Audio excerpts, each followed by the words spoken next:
SK21 volume 2 lecture number 3 और paper number 1 है, ठीक है।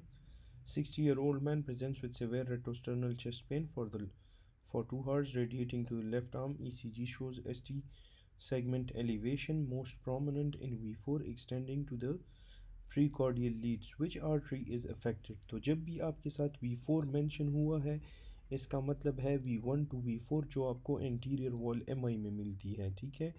और इन्होंने MI के सिम्टम्स भी आपको दिए हैं। तो दिस इज़ V4 और V4 में जो है एंटीरियर MI होती है जिसमें आपके साथ left anterior descending artery involve होती है। तो ये आपसे पूछ रहे हैं which artery is affected, that is LAD. Same explanation इन्होंने दी है। फिर है CSF production mainly depends upon, तो CSF की प्रोडक्शन किस चीज़ पे डिपेंड करती है? Depends upon your cerebral blood flow, ठीक है। तो ये आपने याद रखना है, it is produced in the choroid plexus, और ये जो है it is mainly dependent upon the cerebral blood flow. अच्छा, ये एक्सप्लेनेशन आपने पढ़नी है तो वीडियो को पॉज करके you can read this. A patient has polyarteritis is anti Ro positive, तो ये याद रखो कि एंटी रो पॉजिटिव है, एंटी रोमेटिक फैक्टर पॉजिटिव है, तो रोमेटॉइड आर्थराइटिस हो गया। ANA with ANA positive auto immune disease भी है उसके साथ, and symptoms of dry eyes and dry mouth, तो ये शोजरन की तरफ चला गया। अभी इस ऑप्शंस में देखते हैं, तो ऑप्शन बी को देखें, रूमेटॉइड आर्थराइटिस विद शोजरन सिंड्रोम, तो ये बिल्कुल एग्जैक्टली इसका सिनेरियो बन गया, ठीक है। This becomes rheumatoid arthritis with Sjogren या शोगरन, जो भी आप इसे कहते हो। A patient has a history of fever and is diagnosed with cerebral malaria with complication. Which drug should be given? तो पहले आपने ये जानना है कि सेरेब्रल मलेरिया किस चीज़ का कॉम्प्लिकेशन है। ये आपके साथ फैल्सीफेरम मलेरिया का कॉम्प्लिकेशन है, और इसमें हम क्या देते हैं? इसमें हम IV आर्टिमिसिनिन, ठीक है, इंट्रावीनसली हम आर्टिमिसिनिन, जिसको हम आर्टिसुनेट भी कहते हैं, ठीक है। अच्छा, इन्होंने एक्सप्लेनेशन भी दी है। तो सेरेब्रल मलेरिया जो है ये आपके साथ फाल्सिफेरम का एक कॉम्प्लिकेशन है, ये मैंने आपको बता दिया। This is a medical emergency, और इसमें फ़र्स्ट लाइन ट्रीटमेंट में हम देते हैं IV आर्टिमिसिनिन डिराइवेटिव्स। दूसरी बात ये है कि ये आपके साथ इसका एग्जांपल है artesunate which is highly effective fast acting blood schizonticide, ठीक है। 58-year-old patient has mature prominent lymphocytes on peripheral smear and splenomegaly। तो इस टाइप ऑफ क्वेश्चन में आपने एक लिम्फोसाइट्स को, प्रोमिनेंट लिम्फोसाइट्स को अपने लिए कीवर्ड माइंड में रखना है। दूसरी बात है कि एज को आपने अपने माइंड में रखना है, ठीक है। और स्प्लिनोमेगैली भी है साथ में। तो आप याद रखो, अभी ये आपसे ट्रांसलोकेशन का पूछ रहे हैं, तो ये आपके साथ डायग्नोसिस इसका क्या हो गया? डायग्नोसिस बन रहा है CLL, ठीक है। क्रॉनिक लिम्फोसिटिक ल्यूकीमिया जो है CLL बन रहा है, ओल्ड एज है, लिम्फोसाइट्स प्रेजेंट हैं। अगर इसमें लिम्फोसाइट्स ना होते तो फिर CML की तरफ जाता जहाँ पे माइलोसाइट्स होते हैं, लेकिन लिम्फोसाइट्स पे इट गोज़ टू CLL, जिसमें आपको 11-14 ट्रांसलोकेशन मिलती है।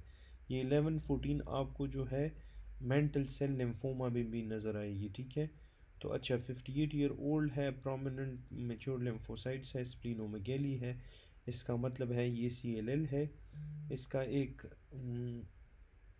Another mature B cell malignancy like mantle cell lymphoma में भी आपके साथ सेम ट्रांसलोकेशन होगी, दैट इज़ 11-14, और ये आपके साथ BCL1 जीन को इन्वॉल्व करवाएगा, ठीक है। तो it will involve the BCL1 gene, ठीक है।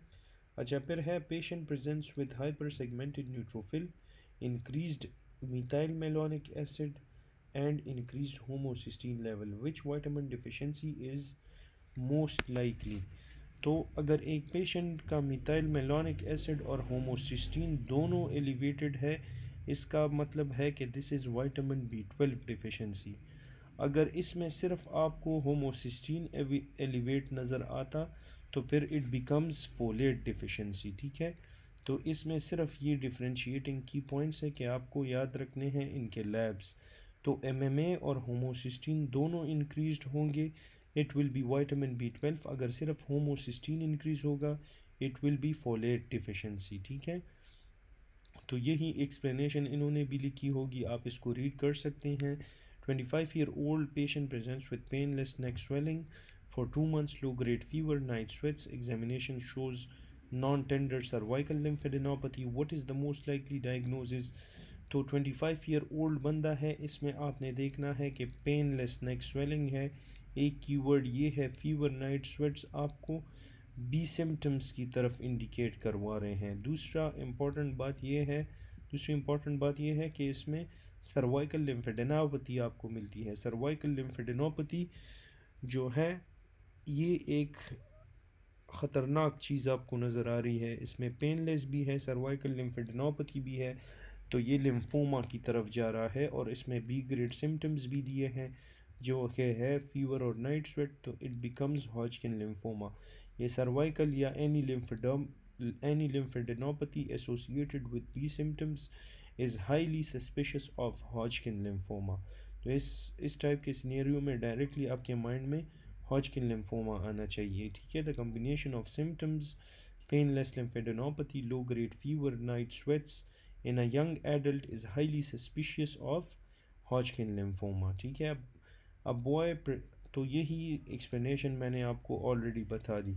A boy presents with fatigue, easy bruising and recurrent infection for 3 weeks. Examination shows pallor, fatigue and mild gingival bleeding.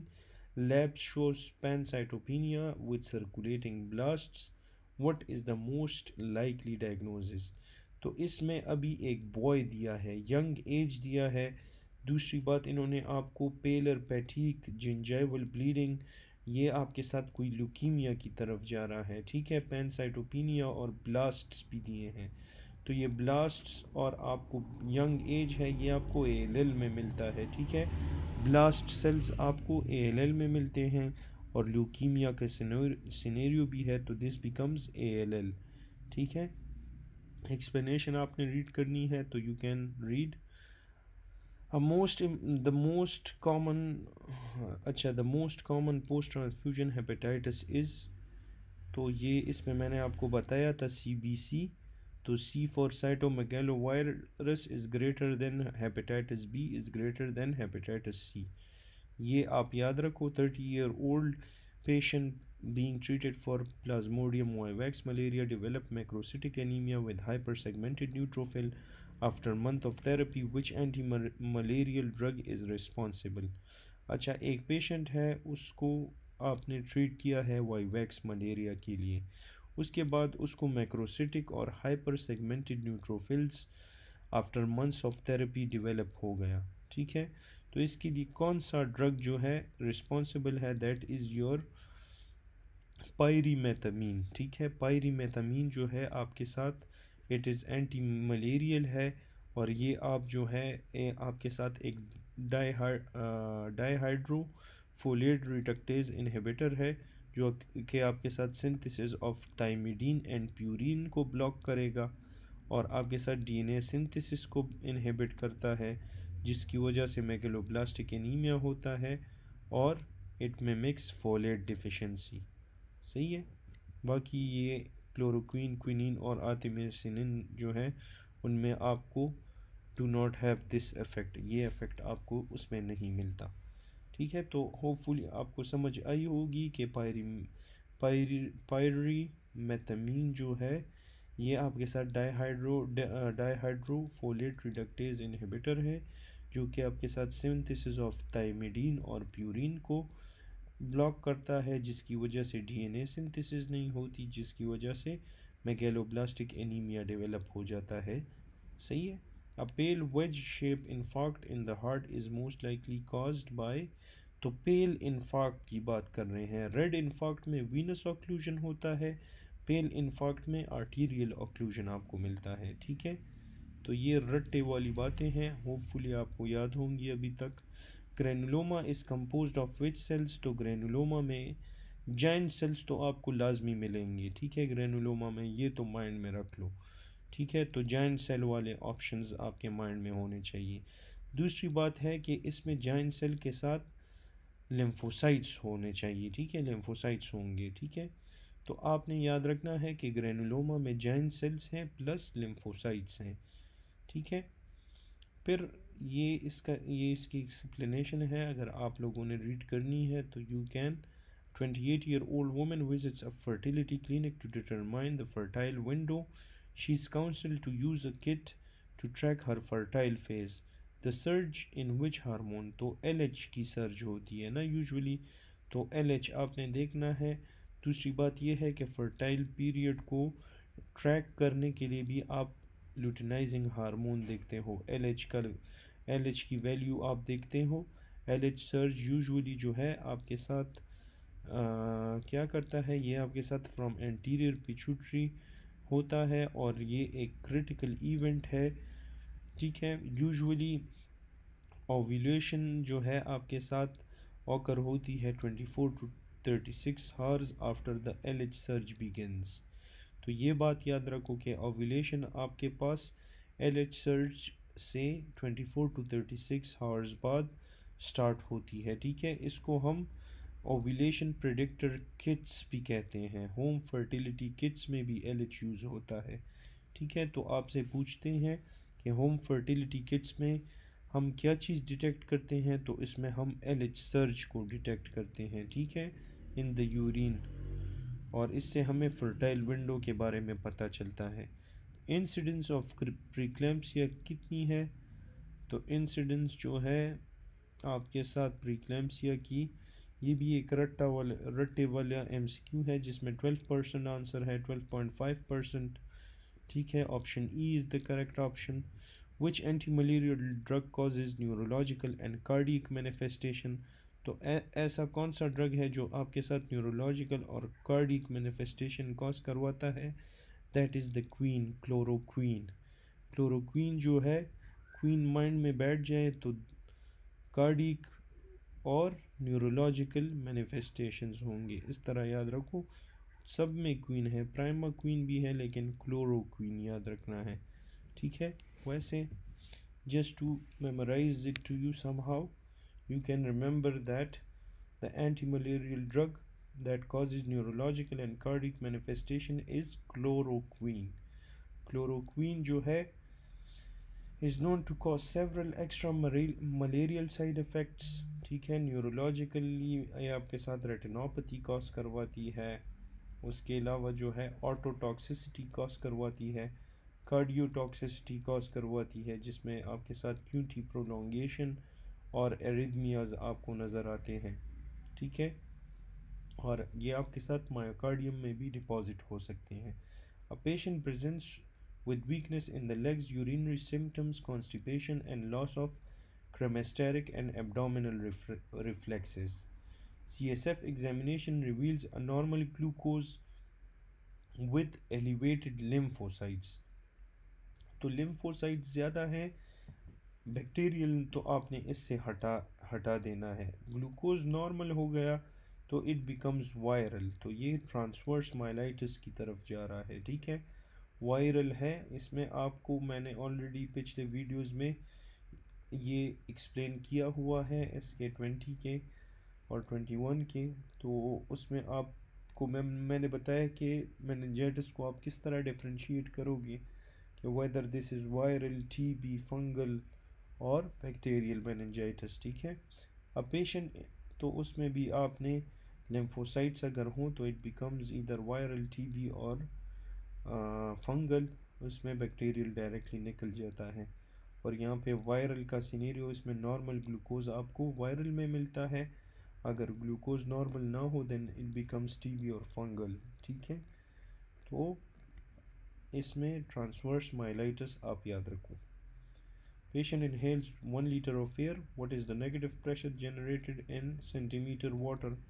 तो ये भी आपने बस रट्टा करना है कि -6 जो है -6 सेंटीमीटर आपके साथ प्रेशर जनरेट होता है, -6।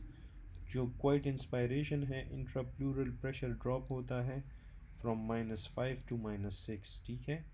इससे आपने ये याद रखना है कि -5 से -6 तक चला जाता है, ठीक है। और अगर आप to inhale a deeper breath the negative pressure must drop slightly greater but -6 centimetre is often cited as the pressure needed to overcome resting lung elastic recoil and draw in a standard volume of air. Swelling at the nape of the neck and hands in a newborn, what will be the karyotype? अगर swelling आपको nape of the neck और hands में मिलती है, this is Turner syndrome which is 40 x naught या 45 x naught. ठीक है. Swelling at the nap of neck को हम सिस्टिक हाइग्रोमा कहते हैं, तो ये आपको सिर्फ टर्नर में मिलती है. और स्वेलिंग लिम्फ एडेमा जो है of hands and feet in new born female जो है, ये आपके साथ टर्नर सिंड्रोम की तरफ इंडिकेट करती है. 62-year-old mail with ischaemic heart disease has mild palpitation. ECG पे आपको a short run of ventricular tachycardia that terminates spontaneously. Echocardiography is normal. What is the drug of choice? तो ischemic heart disease है, mild palpitation हो रहे हैं, उसको जो है a short run of ventricular tachycardia है, ठीक है, that terminates spontaneously. तो इसमें आपने ड्रग ऑफ चॉइस प्रोपेनोलोल देना होगा. ठीक है.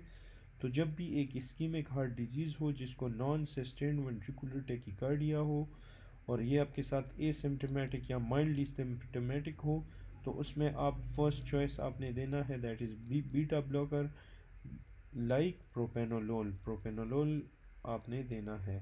ठीक है.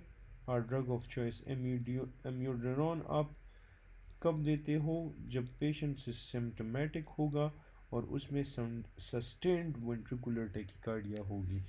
तो सिम्टोमेटिक सस्टेन्ड वेंट्रिकुलर टेकिकार्डिया में फिर आपने एम्यूडेरॉन देना है. फिर है 68-year-old female presents with exertional dyspnea and occasional syncope. On examination, there is a systolic ejection murmur at the right upper sternal border radiating to the carotids.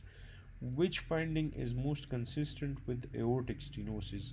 तो aortic stenosis में ये पल्स प्रेशर की बात होती है. Aortic stenosis में narrow हो जाता है पल्स प्रेशर. ठीक है. तो इसमें आपको एक्सर्शनल डिस्पनिया नज़र आती है, सिंकपी और इंजाइना. ठीक है. ये ट्राइड है. सिस्टोलिक इजेक्शन मरमर होता है जो आपके साथ कैरोटिड्स की तरफ रेडिएट करता है और इसमें फिक्स्ड ऑब्स्ट्रक्शन आपको मिलती है. स्ट्रोक वॉल्यूम कम हो जाता है, उसकी वजह से सिस्टोलिक प्रेशर भी कम हो जाता है और एज अ रिज़ल्ट आपका पल्स प्रेशर जो है वो नैरो हो जाता है. ठीक है. A 20-year-old female presents with amenorrhea and absent vagina. On examination, she has short stature, poorly developed secondary sexual characteristic. What is the most likely diagnosis? 20-year-old है, amenorrhea है, absent vagina है, short stature है और secondary sexual characteristics भी है. तो absent vagina हो, amenorrhea हो, short stature हो और सेकेंडरी सेक्सुअल कैरेक्टरिस्टिक हो, तो पिछले वीडियोस में मैंने आपको कहा था कि एम आर के एच आगे आएगा. This is your Mayer Rokitansky Kuster Hauser, ये वो एम आर के एच है. ठीक है. ये वो एम आर के एच जो हमने पिछले वीडियोस में पढ़ा था उसका मतलब ये है. लेकिन this scenario is about Turner syndrome. Simply Turner क्यों है? क्योंकि यंग फीमेल में एमेनूरिया होती है. It indicates towards highly indicative of Turner के यंग एज होगा जिसमें एमेनूरिया होगी, फीमेल होगी. ठीक है. Short stretchers, poorly developed secondary sexual characteristics, तो ये आपको सारे के सारे जो है टर्नर्स में मिलते हैं. ठीक है. और एम आर के एच जो है ये आपके साथ एमेनूरिया कॉज करवाता है. उसमें एब्सेंट विजाइना होती है. Patient typically have normal height and normal secondary sexual characteristic. ठीक है. तो एम आर के एच के बारे में आप ये जान लो कि इट इज़ कॉजिंग एमेनूरिया एंड वहाँ पे आपके साथ एब्सेंट विजाइना आपको नज़र आएगी और इसमें आपके साथ normal height, normal secondary sexual characteristics होंगी. लेकिन this stands for M R K H. तो इस पे SK 21 में ऑलरेडी एक MCQ हमने पिछले वीडियोस में डिस्कस किया है. 45-year-old patient presents with progressive shortness of breath on auscultation. Fine basal crackles are heard over both lower lung fields. Spirometry is performed, which is of the following is the most likely? तो आपका एक patient है 45 years, shortness of breath है, fine basal crackles उसको lower lungs में आपके लिए नज़र आ रहे हैं। तो स्पायरोमीट्री पे आपको क्या नज़र आएगा? तो स्पायरोमीट्री पे ये आपके साथ एक रिस्ट्रिक्टिव लंग डिजीज़ की बात कर रहे हैं, ठीक है। रिस्ट्रिक्टिव लंग डिजीज़ में FEV1 over FVC ratio increase होगा, ठीक है। ये सिनेरियो इंटरस्टिशियल लंग डिजीज़ का है, ठीक है। तो ये आप याद रखो कि this was interstitial lung disease ILD, जो एक रिस्ट्रिक्टिव लंग डिजीज़ है। वहाँ पे आपके साथ FEV1 ओवर FVC नॉर्मल या इंक्रीज्ड आपको नज़र आएगा। ऑब्स्ट्रक्टिव में ये FEV1 बाय FVC रेशो आपको डिक्रीज्ड मिलेगी। 30-year-old male patient presents with fatigue, joint pain and malar rash over his face that worsens on sun exposure. Laboratory findings show strongly positive ANA. Which of the following is the most likely diagnosed? तो ANA भी positive है। Typical feature आपको दिए हैं, Mailer rash है तो SLE हो गया, ठीक है। SLE में आपको मेलर बटरफ्लाई रैश मिलता है। फोटोसेंसिटिविटी जो है ये आपके साथ पर्सन विद सन एक्सपोजर, जब सन पे एक्सपोज होता है तो ये वर्सन होता है। ये इसका बहुत इम्पॉर्टेंट पॉइंट है। और स्ट्रांगली पॉजिटिव ANA है, ठीक है, जो कि आपको ऑटो इम्यून की तरफ ले जाता है कि it is autoimmune as well. तो SLE भी ऑटो इम्यून है। Middle age man presents with complaint of right facial hemiparesis and right limb weakness.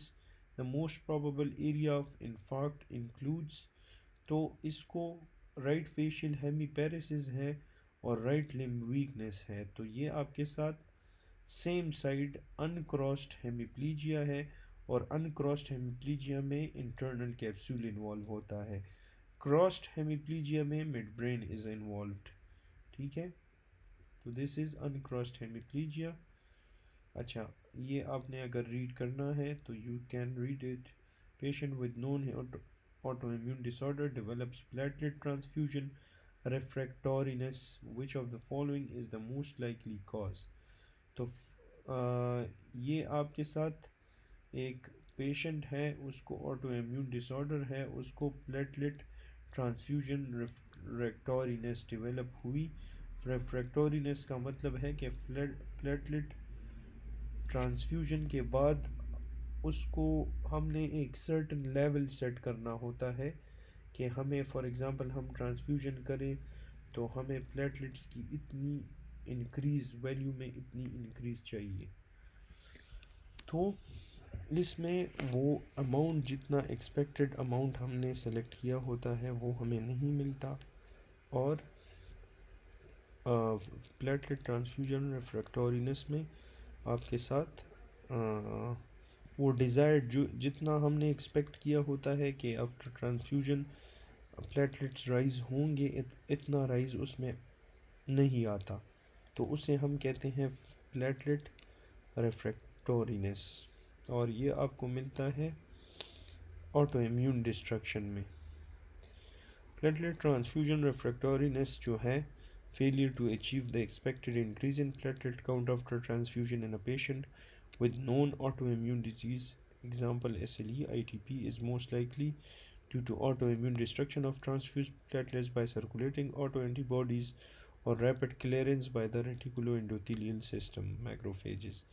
Cancer is known to result from genetic damage. Which of the following best explains the process? तो cancer आपके साथ एक non lethal DNA damage है, ठीक है, क्योंकि ये आपके साथ it results in the accumulation of mutation.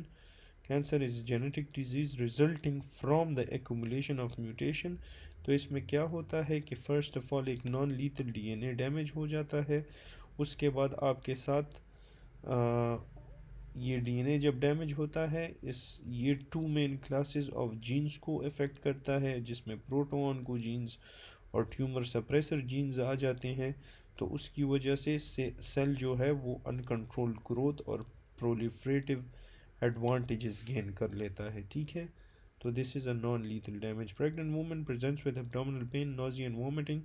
Lab findings are BP 150 by 90, creatinine 1.4, liver function test deranged, ALP raised, deranged, liver function tests are deranged, ALP is raised, platelet count is 1 lakh, hemoglobin is low, peripheral smear, schistocytes and helmet cells are present. Which of the following is the most likely diagnosis? तो इसका most likely diagnosis क्या हो गया?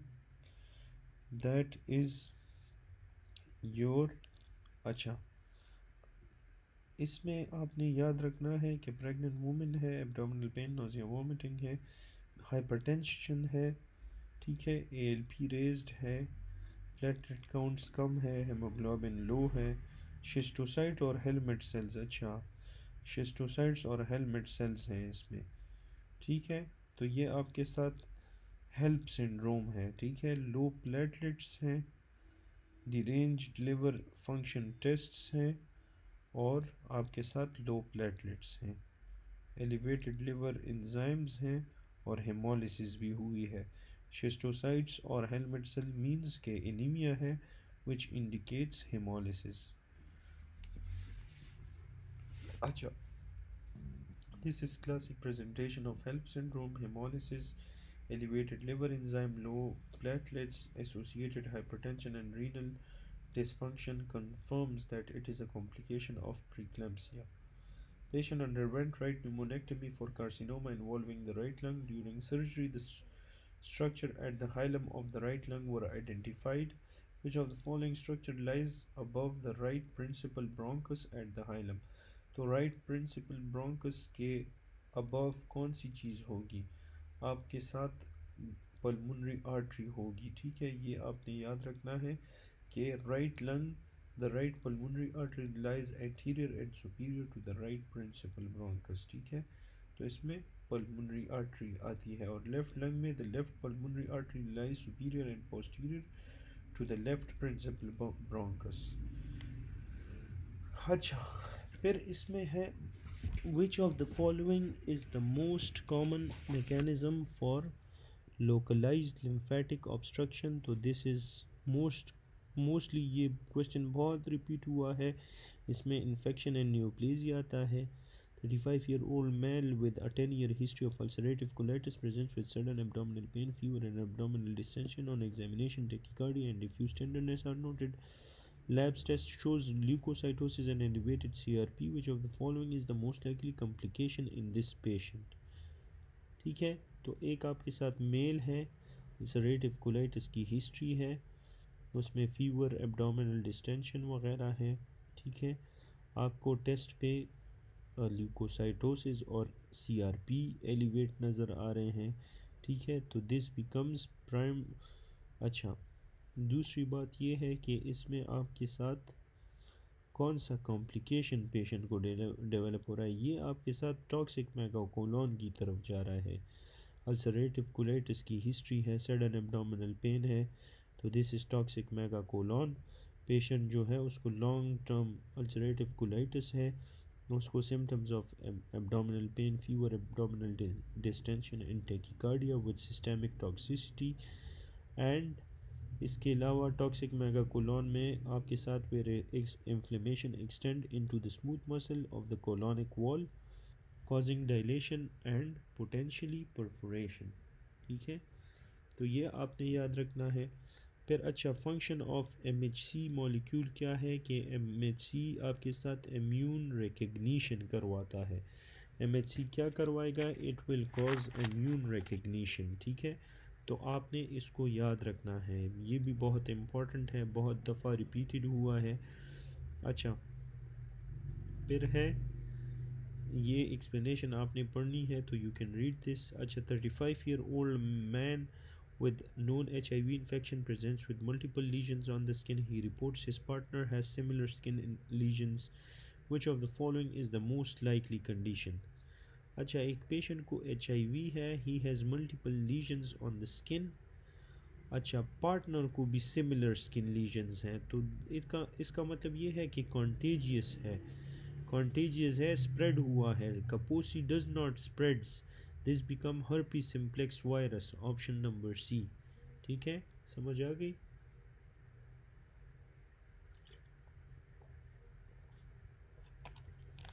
तो कपूसी sarcoma जो है ये आपके साथ रूल आउट इसलिए हुआ क्योंकि कपूसी इज़ नॉन कॉन्टेजियस, और यहाँ पे ये स्प्रेड हुआ है, पार्टनर के साथ स्प्रेड हुआ है, so it becomes your herpes simplex virus. यही एक्सप्लेनेशन है। Person comes short of breath and cyanosed, low oxygen pressure 60 in the blood revealed 60 in the blood revealed what is due to, which is due to। अच्छा, लो oxygen है, pressure वगैरह भी कम है, तो लो oxygen हो गया, दिस बिकम हाइपोक्सिक हाइपोक्सिया। ठीक है, ये भी काफ़ी दफ़ा रिपीट हुआ है। 45-year-old man presents to the emergency department with mild headache. His blood pressure is 150/90 on examination. He has no neurological deficits, no visual changes, and no other abnormal findings. What is the most appropriate initial management? 45 year का बंदा है, mild headache है, उसको hypertensive भी है, neurological science नहीं है, visual changes नहीं है, एबनॉर्मल फाइंडिंग्स नहीं है, तो आप उसको सिर्फ ये कहो कि लाइफस्टाइल मॉडिफिकेशन करो, डाइट और एक्सरसाइज करो। ठीक है, उसका सिर्फ हाइपरटेंशन स्टेज 1 और स्टेज 2 है। ठीक है, तो इसमें आपने सिर्फ लाइफस्टाइल मॉडिफिकेशन करवानी है, एंड ऑर्गन डैमेज आपको नहीं मिल रहा। ठीक है, तो this is not a hypertensive emergency और अर्जेंसी। तो इसमें आपने सबसे पहले क्या करना है, नॉन फार्माकोलॉजिकल थेरेपी देनी है जिसमें लाइफस्टाइल मॉडिफिकेशन आता है, और फिर उसके बाद जो है अगर इससे सिम्टम्स रिलीव ना हुए तो फिर आप उसको एंटी हाइपरटेंसिव मेडिकेशंस दे सकते हो। During a total abdominal hysterectomy, as the uterus is being mobilized and removed, post-operatively she complains of flank loin pain. Which of the following structure is most likely to be accidentally injured due to close anatomical relationship with the uterus according to the symptoms? Total abdominal hysterectomy हुई है, uterus को mobilise और remove किया है post operatively, जिसके बाद उसको flank pain और लाइन पेन वगैरह नज़र आ रहा है। फिर है which of the following structure is most likely to be accidentally injured due to its close anatomical relationship with the uterus? तो इसमें सबसे क्लोज चीज़ क्या चीज़ आपके साथ डैमेज होगी, that is your ureter ligation. ठीक है, यूरेटर लाइगेशन जो है इसमें एक फेमस निमोनिक है, वाटर अंडर द ब्रिज। ठीक है, यूरेटर आपके साथ पास क्लोज होता है to the uterine artery in the pelvic cavity. ठीक है, हिस्टेरेक्टमी आप करवाते हो तो आपने इसमें जब भी लाइगेट करना होता है यूट्राइन वेसल्स को, तो ureter significant risk of damage पे होता है, significant risk of being accidentally clamped या लाइगेटेड या इंजर्ड, तो यूरेटर को बहुत ज़्यादा ख़तरा होता है। दूसरी बात यह है कि पोस्ट ऑपरेटिव फ्लैंक या लाइन पेन आपके साथ ये इंडिकेट करता है कि कोई ऑब्स्ट्रक्शन हुई है या distension of the kidney collecting system हुआ है। ठीक है, हाइड्रोनेफ्रोसिस वगैरह हुई है, तो ये चीज़ें आपको प्रेजेंट करती है, पेशेंट इन सिम्टम्स के साथ प्रेजेंट करता है। ठीक है, फिर है 32-year-old man is brought to the emergency department following high speed RTA. On arrival he is in a state of shock. Old pelvic fracture was found. Which of the following is the most likely cause of the shock on initial presentation? तो initial presentation पे hypovolumic shock secondary to hemorrhage आता है। ठीक है, अच्छा, blunt trauma to the abdomen and pelvis cause massive internal bleeding into the retroperitoneum or abdomen, making hypovolumic shock secondary to hemorrhage the most common and immediate life-threatening cause of shock after severe trauma. Where a newborn is delivered at 42 weeks of gestation, on examination the baby has dry peeling skin, long fingernails and toenails, abundant hair on scalp, meconium stained skin. Which of the following condition does this neonate most likely have? तो इसको है post maturity syndrome A। ठीक है। 42 weeks में deliver हुआ है। Long nails, piling skill, long to nails, meconium staining, ये आपके साथ हॉलमार्क है पोस्ट मेच्योरिटी सिंड्रोम की। 16-year-old girl is brought to the emergency department with complaints of generalized urticaria, itching, swelling of the lips, and shortness of breath that begins a few minutes after being stung by a bee. Which of the following is the most appropriate immediate management? तो anaphylactic reaction हुआ है, allergic reaction हुआ है, एंटीहिस्टामीन्स दो directly.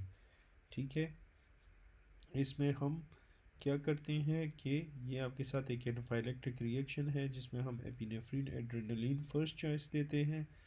ठीक है, और उसमें एयरवे स्वेलिंग वगैरह भी उससे और हाइपोटेंशन वगैरह उससे रिवर्स हो जाते हैं। ठीक है, तो ये ऑप्शन में नहीं है। फिर आपने क्या करना है, एंटीहिस्टामीन चूज़ करना है।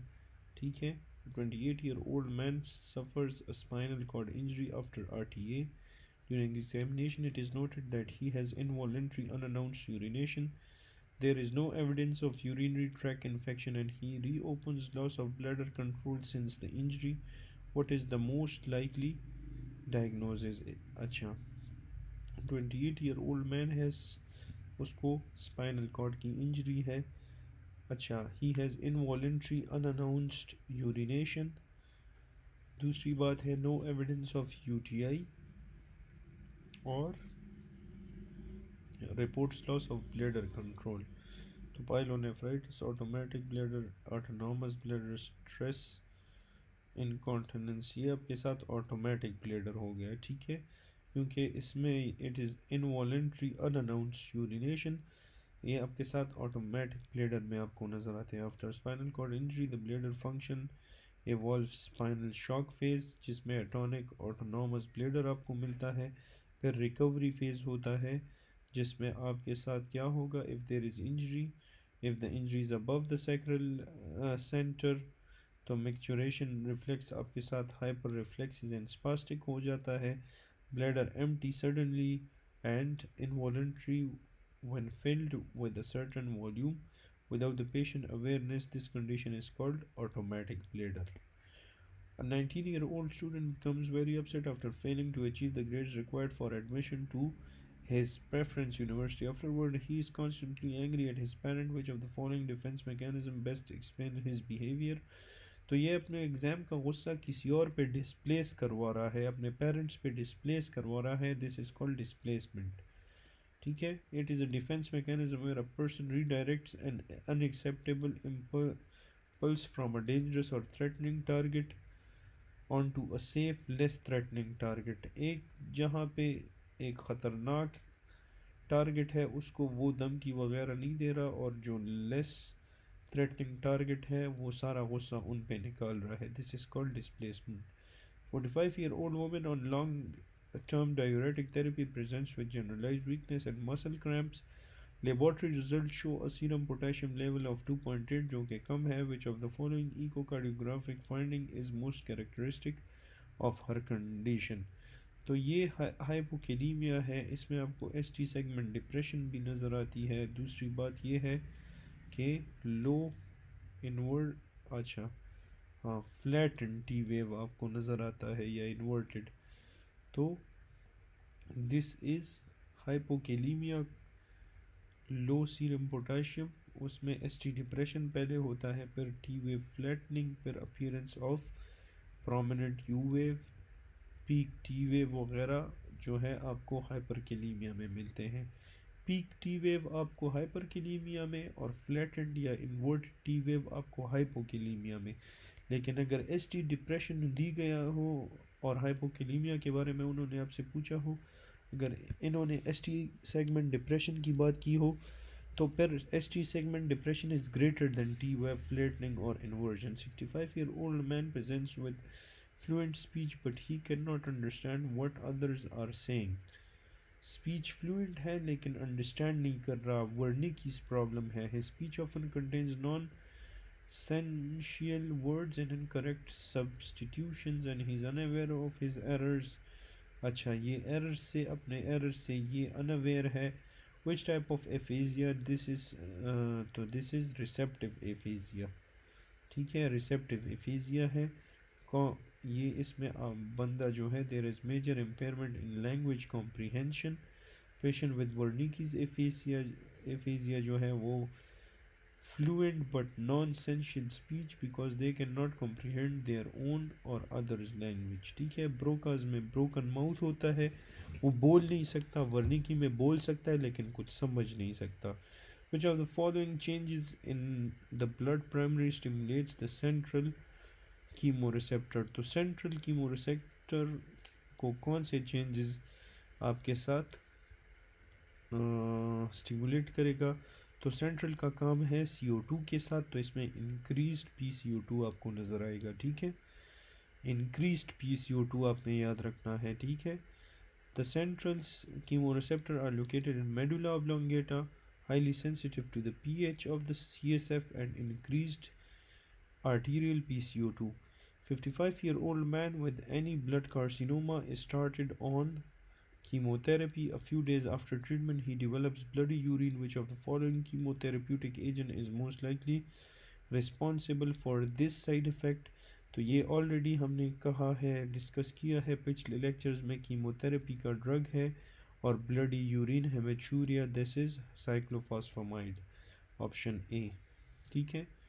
अच्छा, 52-year-old man with kyphoscoliosis presents with progressive shortness of breath and fatigue. Which of the following best explain the underlying respiratory abnormality in this patient? तो इसमें आपके साथ डिक्रीज कार्बोहाइड्रेट एक्सहेलेशन होगी। ठीक है। काइफोस्कोलियोसिस में एक रिस्ट्रिक्टिव लंग डिफेक्ट होता है जिसकी वजह से it leads to alveolar hypoventilation. ठीक है। जिसमें डिक्रीज CO2 एक्सहेलेशन होता है, डिक्रीज O2 अपटेक होगा।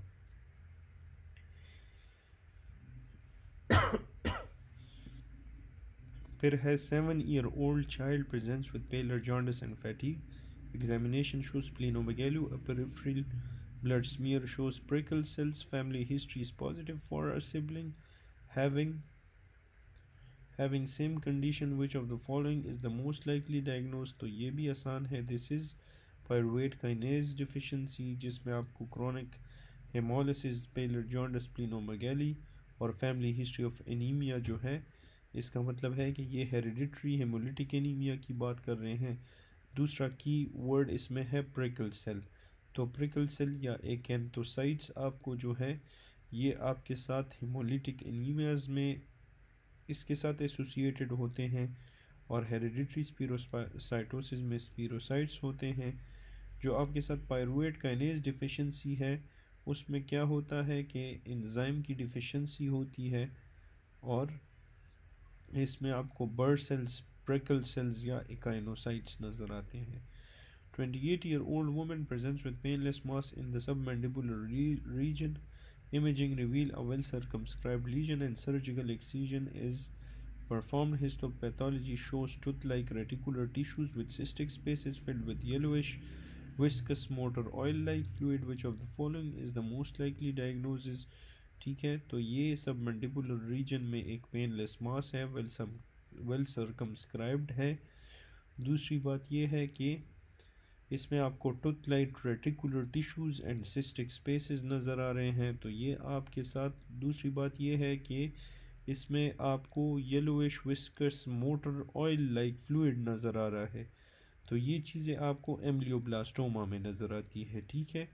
उसको हम ओडोंटोजेनिक ट्यूमर भी कहते हैं और इसमें एक पेनलेस मास मल्टीलोकुलर सिस्ट स्पेसेस आपको नज़र आएंगे जिसमें आपके साथ फ्लूइड होगा और सब मैंडिबुलर रीजन इसमें इन्वॉल्व होगा। Tooth like reticular tissues, cystic spaces या yellowish motor oil like oil की बात की गई होगी। तो ये आपको सारे के सारी चीज़ें एम्ब्लियोब्लास्टोमा में मिलते हैं। ठीक है।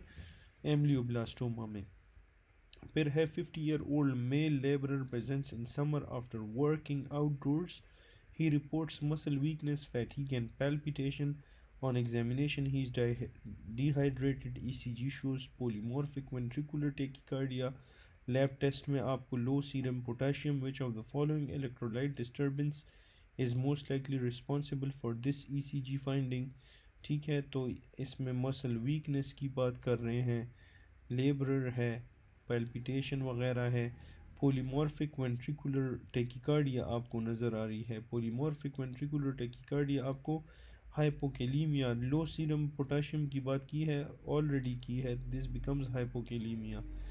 Patient presentation working outdoors in the heat, dehydrated हो जाता है, उसमें पोलीमॉर्फिक वेंट्रिकुलर टेकिकार्डिया होती है। ठीक है, तो इन सारी की सारी चीज़ें आपके साथ हाइपोकैलीमिया की तरफ इंडिकेट कर रही हैं। विच of the following amino acid is non essential, तो इसमें आपने पीटीवी टेमहॉल एसेंशियल के लिए याद रखना है, और उसमें सिर्फ आप ये डिफ्रेंशिएट करो जो कि पीटीवी टेमहॉल एब्रीवेशन में कौन से वर्ड्स ऐसे हैं, कौन सा वर्ड्स ऐसे हैं जो नॉन एसेंशियल भी हैं। नॉन एसेंशियल में भी फॉर एग्ज़ाम्पल जो है आपके साथ एलेनिन है, तो आर्जिनिन आपके साथ एसेंशियल है और एलेनिन आपके साथ नॉन एसेंशियल है।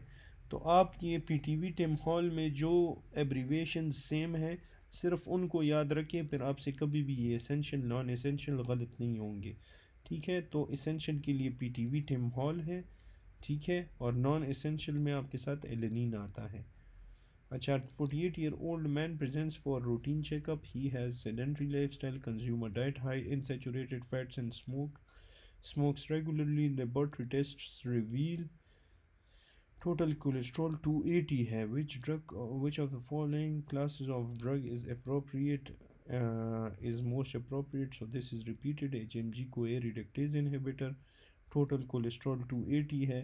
पेशेंट को मल्टीपल कार्डियोवास्कुलर रिस्क फैक्टर्स हैं। ठीक है, और first line and most effective drug in lowering LDL cholesterol and reducing cardiovascular risk जो है वो आपके साथ HMG कोए reductase inhibitors, for example statins जो है ये आपके साथ फर्स्ट चॉइस है। फिर है 30-year-old man presents with polyuria, polydipsia. Laboratory test shows urine osmolality same as plasma osmolality. Which of the following is the most likely mechanism? So this is hypoosmolar renal medulla. Hyperosmolar renal medulla, sorry, hyperosmolar renal medulla। तो हाइपरओस्मोलर है क्योंकि iso आइसोस्टिनूरिया जो है उसमें urine osmolarity is approximately equal to the plasma osmolarity। ठीक है, means के kidney is unable to concentrate or dilute urine effectively। The key mechanism for concentrating urine is the high solute concentration, hyperosmolarity in the renal medulla। अगर renal medulla आपके साथ hypoosmolar होगा, the kidney fails to respond to ADH in the setting of normal ADH, तो फिर final collecting ducts में fluid will equilibrate with the plasma resulting in isosthenuria. ठीक है, अच्छा, इसके लिए आप इसको यहाँ पे पॉज करके इस पे अपने आप को समझाए, इसलिए ये कुछ एक्सप्लेनेशन इस तरह होते हैं जिनको मैं सिर्फ रीड करवा देता हूँ, होपफुली आपको इसकी समझ आ गई होगी। 45-year-old man presents with sudden severe epigastric pain radiating to the back, nausea and vomiting. A biopsy of the pancreas reveals hemorrhage and necrotic tissue. Which of the following type of necrosis is commonly associated with this condition? तो pancreas की बात हो गई, directly fat necrosis आपने choose करना है option में, बिल्कुल ऑलरेडी रिपीटेड है। Pathologist examine a tissue sample and wants to identify features of reversible cell injury. Which of the following cellular changes is most characteristics of reversible injury? तो reversible injury का characteristic feature क्या है? That is your hydropic changes. ठीक है, इसमें आपको क्या मिलता है? हाइड्रोफिक चेंजेस और सेलुलर सेल की स्वेलिंग या क्लाउडी स्वेलिंग को हम हाइड्रोपिक चेंज कहेंगे। हाइड्रो मतलब पानी आ गया है और बड़ा हो गया है। ठीक है, तो हाइड्रोपिक इज सेलुलर स्वेलिंग और cloudy swelling that results from failure of sodium potassium ATPase pump. ठीक है, उसकी फेलियर की वजह से होता है, जिसमें ATP due to lack of ATP, जिसकी वजह से इन्फ्लेक्स ऑफ वाटर हो जाता है इनसाइड द सेल, और ये आपके साथ रिवर्सिबल सेल इंजरी में आपको मिलेगा। साइटोप्लाज्मिक ब्लेब्स जो है ये आपको एपोप्टोसिस में भी मिलते हैं, रिवर्सिबल इंजरी में भी मिलती है। मेम्ब्रेन रप्चर और न्यूक्लियर चेंजेस, पिक्नोसिस, कैरियोहेक्सिस जो है ये आपको इरिवर्सिबल इंजरी या नेक्रोसिस में मिलती है। 50-year-old man presents with lesion on the anterior one-third of his tongue. On examination, he has enlarged cervical lymph nodes. Most likely the first site of drainage क्या है, तो anterior two-third of his tongue है, टंग से ये submental lymph nodes में जाते हैं, ठीक है। नोज़ की बात होगी तो उसमें सबमैंडिबुलर लिखना है। A 25-year-old woman presents with recurrent episodes of shortness of breath, wheezing and chest tightness, especially at night. She has no fever or sputum production on physical examination. Expiratory wheeze आपको heard हो रही है। To confirm diagnosis, spirometry is performed before and after administration of bronchodilator. Diagnosis of asthma is confirmed by, तो asthma की diagnose को आप pre और post treatment spirometry finding से कंफर्म करते हो। तो आसान क्वेश्चन था। In Down syndrome phenotypic affect occurs due to over expression होती है जीन्स की, ठीक है। रिपीटेड एमसीक्यू है। Over expression of genes in Down syndrome. 6 month old infant presents with hypoglycemia, hepatomegaly, acidosis, hyperuricemia, hyperlipidemia, accumulation of glycogen in the liver and the kidney. Which enzyme is deficient in this disorder? तो ये already इसी paper में एक दफ़ा repeat भी हुआ है पहले, और दिस इज़ वॉनगिर की, जिसमें ग्लूकोज 6 फॉस्फेट की डिफिशेंसी होती है, ठीक है।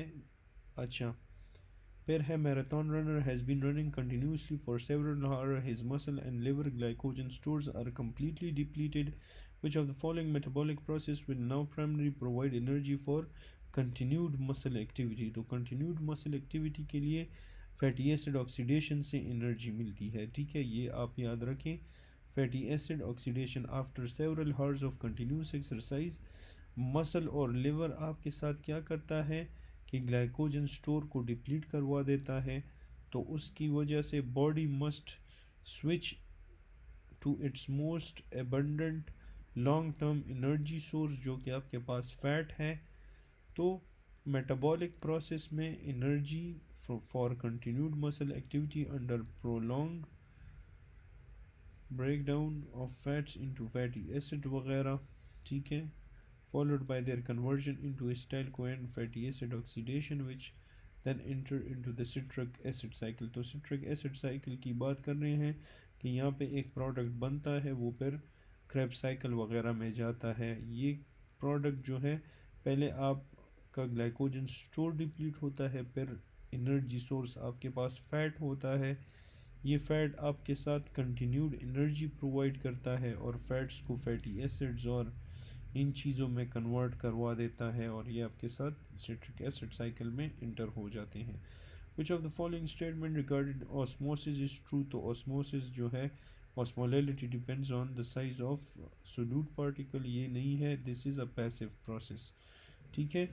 तो ऑस्मोसिस के बारे में आपने याद रखना है कि this is a passive process. ये पिछले एमसीक्यूज़ में एक एमसीक्यू का आंसर ये है, लेकिन दैट इज़ नॉट, उसमें वर्डिंग्स चेंज हुए हैं, ठीक है। तो विच of the following statements regarding osmosis के बारे में ट्रू ये है कि ये एक पैसिव प्रोसेस है। इसमें आपके साथ osmosis is the net movement of water across semi permeable membrane. तो मूवमेंट ऑफ वाटर होती है across a semi permeable membrane from area of high water concentration to area of low water concentration। इसे हम osmosis कहते हैं, या area of low solute से high solute तक जाता है। This movement occur down the water concentration gradient and does not require ATP या energy and makes it a passive process। फिर इसके बाद है 25-year-old female patient with tall stature, small testes, gynecomastia, diagnosis, Klinefelter. On examination, he is found to have rudimentary uterus and vagina. The structure developed from which of the following embryological duct? तो female के structure पैरामीजोनेफ्रिक duct से बनते हैं, ठीक है।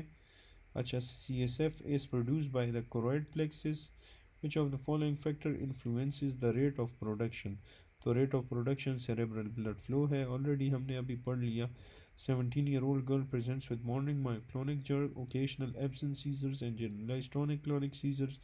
Diagnose of juvenile myoclonic epilepsy is made. अच्छा, इसको अभी ये डायग्नोज हुआ कि इसको मायोक्लोनिक एपिलिप्सी है। Which of the following drug is contraindicated in this patient, तो इस पेशेंट में कौन सा ड्रग कॉन्ट्राइंडिकेटेड है, दैट इज़ योर कार्बामेज़ापिन। क्योंकि जुवेनाइल मायोक्लोनिक एपिलिप्सी एक जनरलाइज्ड एपिलिप्सी सिंड्रोम है और it requires treatment with broad spectrum anti convulsants. आपने इसमें वेलप्रुवेट, लेविटेरिसिटेम वगैरह देने हैं, ठीक है। कार्बामेज़ापिन आपके साथ नैरो स्पेक्ट्रम ड्रग है और फोकल और पार्शियल सीजर्स के लिए यूज़ होता है। तो इसको आप जो है इसकी ट्रीटमेंट में यूज़ नहीं कर सकते, ठीक है। That's why it is contraindicated, क्योंकि ये आपके साथ वर्स करते हैं सीजर्स के टाइप को। अगर माइक्लोनिक या एब्सेंट सीजर्स जो भी होगा तो उसको ये और भी ख़राब करेगा। What is the most dangerous and characteristic ECG pattern that can be precipitated by treating severe or resistant malaria with intravenous IV quinidine? तो इसमें आपके साथ प्रोलॉन्गेशन ऑफ क्यूटी होगा, ये हमने ऑलरेडी पढ़ लिया। क्विनिडीन और quinine class 1 anti arrhythmic drugs हैं, पोटाशियम चैनल को ब्लॉक करवाते हैं जिसकी वजह से रिपोलराइजेशन को स्लो करवा देते हैं और क्यूटी प्रोलॉन्गेशन कॉज करवाते हैं और provide substrate for torsades de pointes. इस फादर G6PD पॉजिटिव है और मदर कैरियर है, no such risk. What will be probability of the disease in the child, तो इसमें कोई भी अगर फादर G6PD पॉजिटिव है, मदर आपके साथ कैरियर है, तो इसमें no children will be affected, no children will be affected, क्योंकि सारे के सारे डॉटर्स इसमें कैरियर्स होंगे बट ये आपके साथ अनअफेक्टेड होंगे और सन्स सारे नॉर्मल और अनअफेक्टेड होंगे। विच of the following haemodynamic consequence is characteristic of ECG finding of F wave and absent P wave? of F wave और absent P wave में आपके साथ डिक्रीज एंड डायस्टोलिक वॉल्यूम आएगा, ठीक है, ये ऑलरेडी हमने पढ़ा है। फिर है patient presents with paradoxically high fasting blood glucose of 126, which is the pre-diabetic range, not hypoglycemic, low HDL, high cholesterol, raised TGs. Which hormone affecting in excess or insufficiency is most responsible for specific pattern of dyslipidemia and dysglycemia? तो ये आपके साथ है insulin, क्योंकि glucose is normal, तो ये normal glucose insulin का काम करवाता है, ठीक है। इंसुलिन रेजिस्टेंस का क्लिनिकल पिक्चर है और इसमें आपके साथ टिश्यूज़ रेजिस्टेंट होते हैं इंसुलिन को, जिसकी वजह से पेंक्रियास सिक्रीट करता है, मोर सिक्रीशंस करवाता है, जिसकी वजह से हाइपर इंसुलिनीमिया हो जाती है और ये आपके साथ TGL सिंथेसिस और VDL प्रोडक्शन को ड्राइव करता है, विच ड्राइव्स TGL सिंथेसिस, इसकी वजह से ये सिंथेसिस हो जाते हैं और HDL मैचुरेशन को ये इम्पेयर कर देता है। At which structure in brain stem does the majority of corticospinal decussate, तो ये मेडुला में मेजरली सारे डीकेसेट करते हैं। Which major division of the brain is primary responsible for direct execution and initiation of voluntary movement, execution और initiation के लिए आपके साथ सेरेब्रम इन्वॉल्व होता है, तो ये आप याद रखो कि इसके लिए सेरेब्रम इज़ इन्वॉल्व्ड। फिर उसके बाद है a patient presents with hemiplegia affecting the entire left side of the body, which cortical lesion would most likely be responsible for this clinical finding, तो इसमें right parieto-temporal lobe lesion होगा। फिर है sailor presents with chief complaint of fever and rash localized primarily to the lower limbs considering Mediterranean और global travel history, तो Mediterranean history होगी और उसको फीवर वगैरह है, this is familial Mediterranean fever, ठीक है। फेमिलियल मेडिटेरेनियन फीवर डिसऑर्डर है जो आपके साथ मेडिटेरियन एंसेस्टर्स में होता है, जिसमें रिकरेंट फीवर होगा और एरिथीमा लाइक रैश होगा जो कि आपके साथ लोअर लिम्स में आपको मिलेगा। Best test for HIV confirmation is western blot, ये ऑलरेडी पढ़ा है। Young women presents with menorrhagia, lab test shows low haemoglobin concentration, low MCV, what is the most likely diagnosis, तो मोस्ट लाइकली डायग्नोसिस में आपके साथ iron deficiency हो गए, लो MCV और लो HB, तो iron deficiency anaemia. Patient arterial blood glass shows pH कम है, PCO2 कम है, मेटाबॉलिक एसिडोसिस हो गया, तो मेटाबॉलिक एसिडोसिस है, this becomes metabolic acidosis. During right pneumonectomy, a surgeon approaches the right bronchus at the hilum from an anterior or superior perspective. Which major structure is typically... अच्छा, अभी मैं इसको इसलिए explain नहीं कर रहा क्योंकि इस पे तो खुद एक पूरा लेक्चर बनता है, तो आई एक्सपेक्ट कि आपको ABGs आते होंगे, ठीक है। इस पे एक खुद 40-50 मिनट का फुल लेक्चर बनता है इसकी डिटेल्स को जानने में, तो you should clear your concepts. Right pneumonectomy हुई है, सर्जन ने राइट ब्रोंकस को अप्रोच किया at the hilum from interior and superior perspective. तो इसमें कौन सा मेजर स्ट्रक्चर उन्होंने इनकाउंटर किया? And potentially pierce first before reaching the bronchus. तो ये आपके साथ हाइपेराइटल होगा या पल्मोनरी वेन्स हैं, ठीक है। तो सबसे पहले इसका सीक्वेंस याद रखो कि वेन आता है, फिर आर्टरी आती है, फिर ब्रोंकस, ठीक है। Meaning pulmonary vein at the first major structure is encountered. Which nerve provides the motor innervation for chymosteric muscle and supply the anterolateral skin of the scrotum? Anterolateral skin of the scrotum को जो supply करता है that is genital branch of genitofemoral, ठीक है। loin और groin में ilioinguinal, iliohypogastric, testes और thighs में genitofemoral. Which physiological change related to fluid dynamic occur in the lymphatic system immediately following a significant hemorrhage? तो इसमें lymph volume decrease होगा due to decreased capillary filtration, ठीक है। तो lymph volume decrease होगा due to decreased capillary filtration. तो severe hemorrhage में आपके साथ drop होता है in blood pressure and capillary hydrostatic pressure, जिसकी वजह से decreased filtration of fluid होता है from the capillaries into the interstitial space, which is the fluid source for lymph, और उसकी वजह से डिक्रीज कर देता है lymph volume को और lymph flow को। Patient presents after RTA, he has scaphoid fracture and now presents with bleeding. Which vessel has he damaged? तो radial artery, scaphoid की injury है। Wilson disease, a disorder of copper metabolism caused by mutation of ITP7B gene, follows which pattern of Mendelian inheritance? तो Wilson एक autosomal recessive disorder है, ठीक है। severity of symptoms and age of onset of Huntington autosomal dominant disorder tend to worsen with each successive generation due to expansion of the CAG repeat sequence in the gene.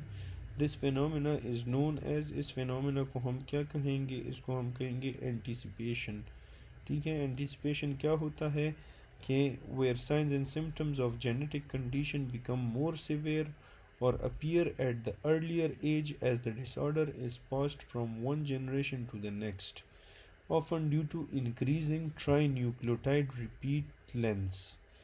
तो इसमें क्या होता है कि signs and symptoms of a genetic condition आपके साथ बहुत severe हो जाते हैं, या आपके साथ वो अपीयर करते हैं एट एन अर्ली एज, वो आपके साथ पहले अपीयर कर जाते हैं, ठीक है। और ये कब होता है? As the disorder is passed from one generation to the next generation, ठीक है। तो जब एक जनरेशन से नेक्स्ट जनरेशन पे ये कन्वर्ट या वहाँ पे ट्रांसफ़र हो जाता है और ऐसे टाइप का डिज़ीज़ हो जो आपके साथ साइंस एंड सिम्टम्स उसके बहुत सेवेयर हो, या वो आपके साथ अर्लियर एज पे अपीयर हो जाए, इसे हम क्या कहते हैं? इसे हम कहते हैं anticipation. A child presents with severe hepatomegaly, hypoglycemia and laboratory finding of hyperuricemia and hypertriglyceridemia, which enzyme deficiency? तो ये सारा पिरवोनगिरकी की तरफ जा रहा है जिसमें ग्लूकोज 6 फॉस्फेट होगा। Which of the following amino acid is considered non-essential because it can be synthesized by the body metabolic pathway, specifically from essential amino acid phenylalanine?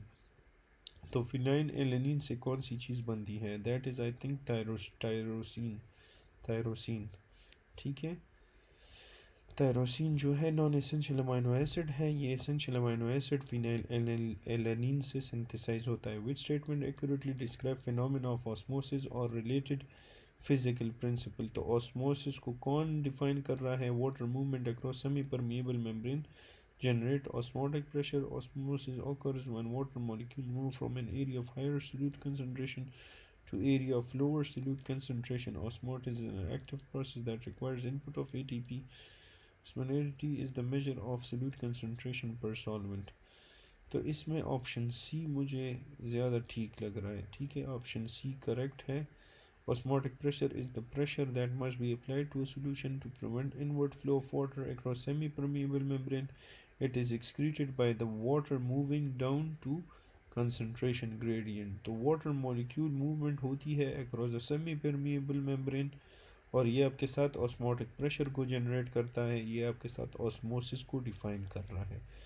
The quadrangular space bounded by the teres minor, teres major, surgical neck of humerus and long head of triceps transmits which major structure. तो ये आपके साथ axillary nerve को transmit करवाता है. Which drug is specific antagonist used to accurately reverse the CNS effects and respiratory sedation and respiratory repression of benzodiazepine overdose. तो benzodiazepine overdose में आप फ्लूमेज़ानिल देते हो, ओपियोइड्स में आप नेलक्सोन देते हो.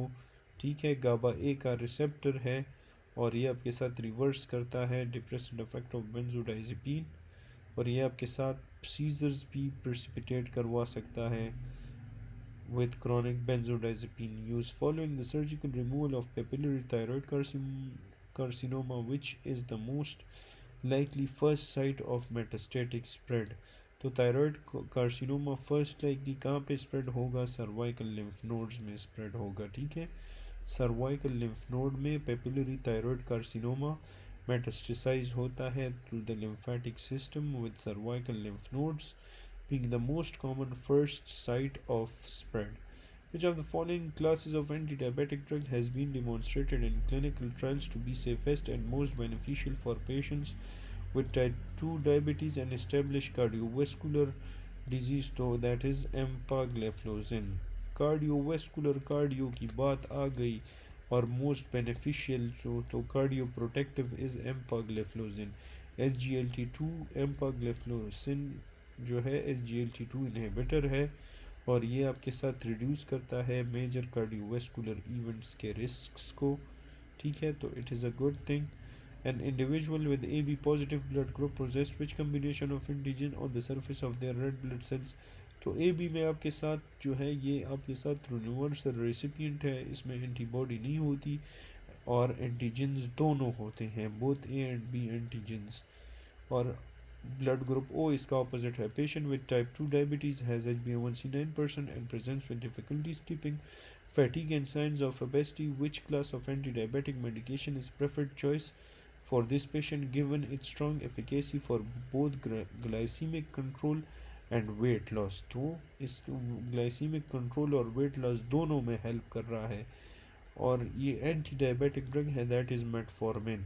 ठीक है, या सेमाग्लूटाइड, ये मैंने नहीं देखा था. सेमाग्लूटाइड GLP-1 रिसेप्टर एगोनिस्ट है जो आपके साथ हाईली इफ़ेक्टिव है, आपके साथ HbA1c को रिड्यूस करवाता है और weight loss, making them top choice for obese patient with poorly controlled type 2 diabetes. Young boy with a history of an enlarging goiter now reports difficulty sleeping, lying flat, which is exaggerated by flexing his neck.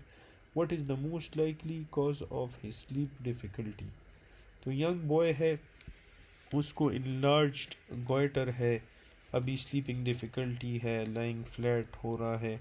तो what is the most likely cause of his sleeping difficulty के उसमें compression of trachea by retrosternal goitre. Okay.